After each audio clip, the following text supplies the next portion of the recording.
Assalamualaikum warahmatullahi wabarakatuh.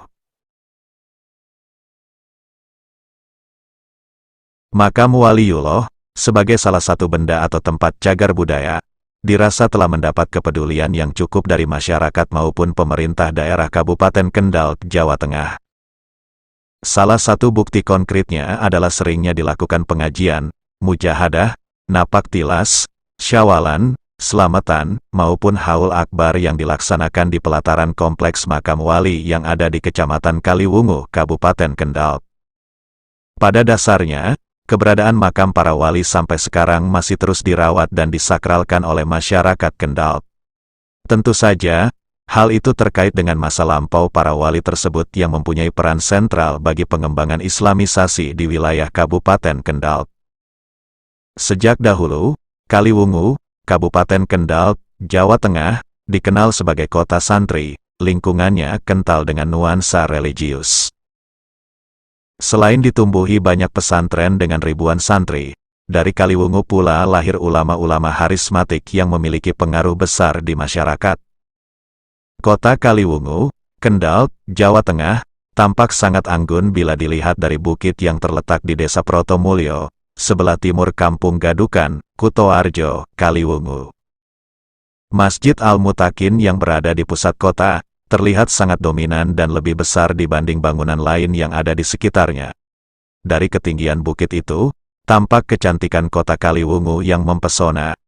Di sana terdapat makam alim ulama, dan para penyiar agama Islam tempo dulu. Masyarakat menyebutnya sebagai makam Jabal, sebuah kawasan perbukitan. Salah seorang ulama besar yang dimakamkan di sana adalah Kiai Haji Musyafa bin Haji Bahrom. Kiai Haji Musyafa, atau yang sering dipanggil Mbah Musyafa, lahir pada bulan Muharram 1324 Hijriah atau tahun 1904 Masehi, di Kampung Losari, Kerajaan Kulon, Kaliwungu, Kendal. Ibu beliau bernama Hajah Lammah, dan ayah beliau bernama Haji Bahrom. Tercatat, Mbah Musyafa, dulu di Kaliwungu pernah belajar dengan Kiai Haji Irfan bin Musa, serta Kiai Haji Ahmad Ruyat. Mbah Musyafa, walaupun berasal dari keluarga biasa, namun Allah Subhanahu wa Ta'ala menakdirkan beliau menjadi seorang waliullah. Di antara ulama yang mengakui kewalian beliau adalah Syekhona Holil Bangkalan, Kiai Haji Abdul Karim atau Mbah Manap, pendiri pesantren Lirboyo, Kediri, dan Kiai Haji Ma'ruf Kedunglo, Kediri. Mbah Musyafa, wafat pada hari Rabu tanggal 23 Zulhijjah 1388 Hijriah, atau tanggal 12 Maret tahun 1969 Masehi, dan dimakamkan di Bukit Jabal Nur. Dari cerita Abah Kiai Haji Dimyati Rois, dulu makam Mbah Ruyat dengan Mbah Musyafa, selisih jaraknya sekitar 2 meter, namun sekarang seperti tidak ada jaraknya sama sekali dan berdekatan.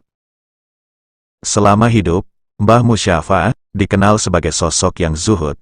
Beliau sangat sederhana, baik dalam berpakaian maupun dalam bertutur kata. Kesederhanaannya dalam berpakaian membuat sebagian orang menganggap Mbah Musyafa sebagai kiai yang sangat miskin. Bahkan, ada orang yang menganggap Mbah Musyafa adalah orang gila, karena beliau memang kerap berperilaku khawarikul ada, yaitu berperilaku di luar kebiasaan manusia pada umumnya. Persangkaan orang bahwa Mbah Musyafa adalah orang gila sudah terdengar sebelum masyarakat mengetahui karomah dan kewaliannya. Rahasia Mbah Musyafa sebagai wali akhirnya terbongkar. Ceritanya pada suatu hari tetangga di sekitar rumah Mbah Musyafa dibuat gempar. Saat itu setelah musim haji, ada seorang haji yang datang ke desa Mbah Musyafa. Dia mengaku dititipi anggur oleh seseorang di Mekah untuk diserahkan kepada Mbah Musyafa, yang baru saja menunaikan ibadah haji di Mekah. Padahal tetangga Mbah Musyafa mengetahui sendiri, selama musim haji itu Mbah Musyafa berada di rumahnya. Para tetangga menganggap tak mungkin Mbah Musyafa akan menunaikan ibadah haji. Untuk mencukupi kebutuhan sehari-hari saja masih kekurangan. Sejak peristiwa menakjubkan itu, pandangan orang pada beliau berubah, apalagi setelah karomah-karomahnya disaksikan orang-orang di sekitarnya. Banyak cerita menarik seputar kewalian Mbah Musyafa, di antaranya. Kewalian Mbah Musyafa, diketahui oleh Waliullah Hadi, Kendal.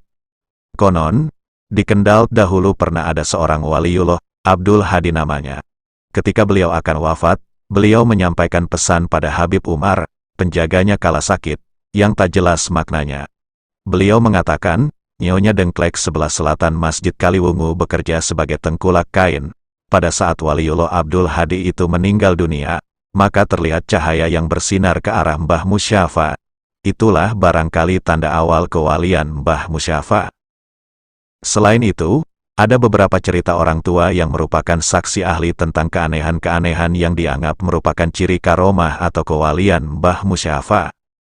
Air satu ceret, berbeda-beda rasanya. Suatu saat, Mbah Musyafa menjamu tamu yang datang. Masing-masing tamu menuang sendiri air minum dari ceret yang sudah disediakan. Anehnya, air minum yang berasal dari satu ceret itu dirasakan berbeda-beda oleh tamu yang minum. Airnya sama, tapi saat sampai masuk cangkir dan diminum, rasanya berbeda-beda. Ada yang rasa kopi, teh, wedang jeruk, dan rasa buah-buahan lainnya. Ada juga yang keluar air putih biasa. Rasa air yang keluar dari poci itu, tergantung tamunya saat itu ingin minum apa, sehingga antara satu orang dengan lainnya akan merasakan berbeda-beda. Selain berbeda rasa, juga suhu minuman, ada yang saat diminum itu panas, hangat, dan dingin. Uniknya lagi, meski poci kecil, tapi airnya tak pernah habis. Berapapun banyak tamu yang datang kepada beliau, airnya dalam poci tak pernah habis. Memotong pohon kelapa. Kisah unik lain ketika Mbah Musyafa memotong pohon kelapa. Ceritanya berawal dari seorang tetangga yang resah dan khawatir karena pohon kelapanya condong di atas rumahnya. Mendengar keresahan itu, maka Mbah Musyafa bertandang. Beliau langsung yang naik pohon kelapa untuk memotong pohon yang condong di atas atap rumah tetangganya itu. Setelah selesai dipotong, ternyata pohon kelapa itu jatuhnya justru berlawanan dengan rumah warga itu. Logikanya, pohon itu seharusnya jatuh persis di atas rumah tetangganya itu. Tetapi yang terjadi malah sebaliknya. Disinilah orang makin yakin akan karomah Mbah Musyafa. Isyarat untuk tentara. Sekitar tahun 1960-an, Mbah Musyafa kedatangan seorang tentara.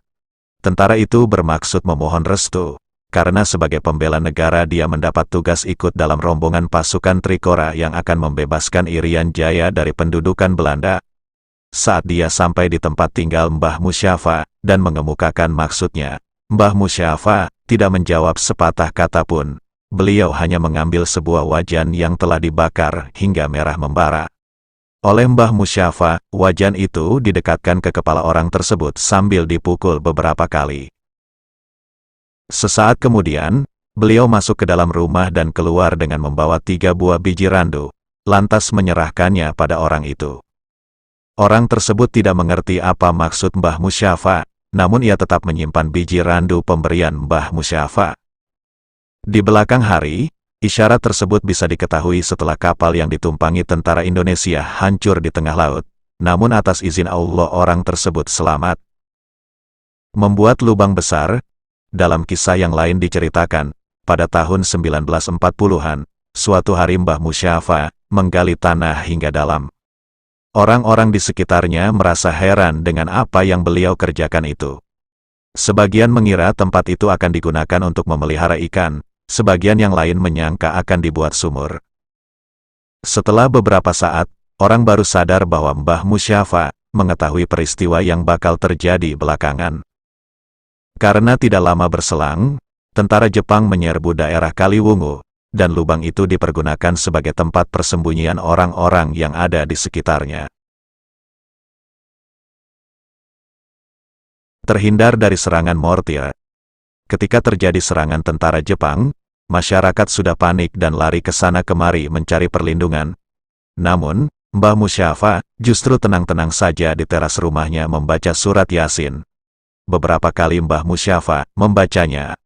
Akhirnya tiba-tiba berhentilah serangan montir tentara Jepang tadi. Uang 1000 tak pernah habis.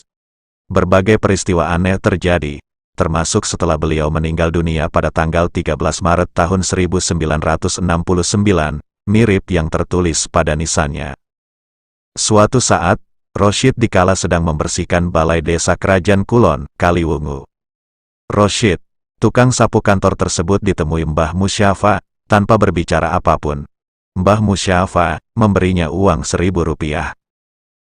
Rosyid tidak mengetahui pada waktu itu Mbah Musyafa telah meninggal dunia. Anehnya, dikala sudah dibelanjakan, uang itu tetap utuh dan tetap ada di saku Rosyid begitu dia sampai di rumah. Hal itu berulang sampai 3 kali, menciptakan gundah Rosyid. Hatinya baru tenang setelah uang itu dia kembalikan ke makam Mbah Musyafa. Mengetahui isi hati orang, meski telah terbukti karomahnya, masih terdapat pula orang yang tidak mempercayai bahwa Mbah Musyafa adalah waliullah.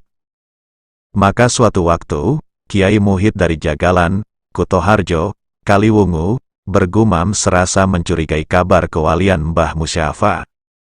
Akhirnya, dia memiliki rencana untuk menguji kewalian Mbah Musyafa. Apa benar Mbah Kiai Musyafa itu seorang waliullah? Coba aku menjajal karomahnya. Akan pura-pura meminjam uangnya Kiai Syafa. Niat Kiai Muhid pada dirinya sendiri. Kiai Muhid lalu sampai di halaman rumah Mbah Musyafa. Tiba-tiba datang Mbah Musyafa, berkata dengan nada perintah, "Muhid, ke pasar saja menggunakan batok kelapa jikalau akan mengemis." Padahal dikala itu, Kiai Muhid belum mengatakan apapun.